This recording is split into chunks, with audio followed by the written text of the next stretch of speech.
اور میرے اور آپ کے بزرگوں نے یہ نعرہ لگایا، اللہ سے وعدہ تھا، یہ نعرہ نہیں تھا، یہ اللہ سے وعدہ تھا کہ پاکستان کا مطلب کیا ہوگا، لا الہ الا اللہ محمد الرسول اللہ ہوگا۔ یہ نعرہ نہیں تھا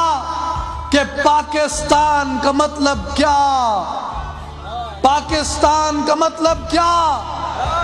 پاکستان کا مطلب کیا، پاکستان کا مطلب کیا، یہ نعرہ نہیں تھا، یہ وعدہ تھا اللہ سے کہ سرزمین عطا کر، سامراجی غلامی سے نجات عطا کر، ہم تیرے دین کا نفاذ کریں گے۔ اللہ نے برطانوی استعمار کو، برطانوی سامراج کو بھی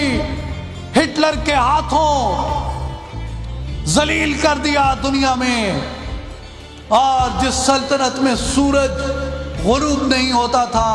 اس میں اب طلوع ہی نہیں ہوتا، اتنا سکڑ گیا کہ بادل چھائے رہتے ہیں سارا دن۔ اور وہ ہندو سامراج جس نے اکھنڈ بھارت کو اپنا رکھا تھا، اللہ نے اس کے گھمنڈ کو بھی توڑا اور مسلمانوں نے ایک آزاد خطہ حاصل کیا۔ لیکن یہ خطہ حاصل کرنے کے بعد، ہماری قیادت کے چلے جانے کے بعد، ہم نے اللہ سے کیے ہوئے اس وعدے سے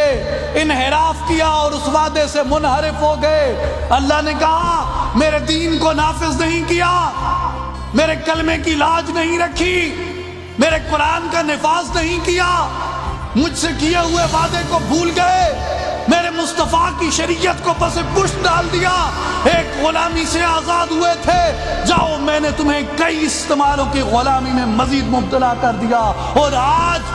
کئی استعمار بیک وقت ہمارے سروں پہ مسلط ہو گئے۔ اقبال ہمیں یہ کہتا ہے کہ سوچ تجھے غلامی میں کیوں مبتلا کیا گیا ہے، کیا گیا ہے غلامی میں مبتلا تجھ کو کہ تجھ سے ہو نہ سکی فقر کی نگہبانی، کہ تو فقر کا نگہبان نہیں رہا، تیری نگاہ سے دل سینوں میں کانپتے تھے، کھویا گیا ہے تیرا جذب قلندرانہ،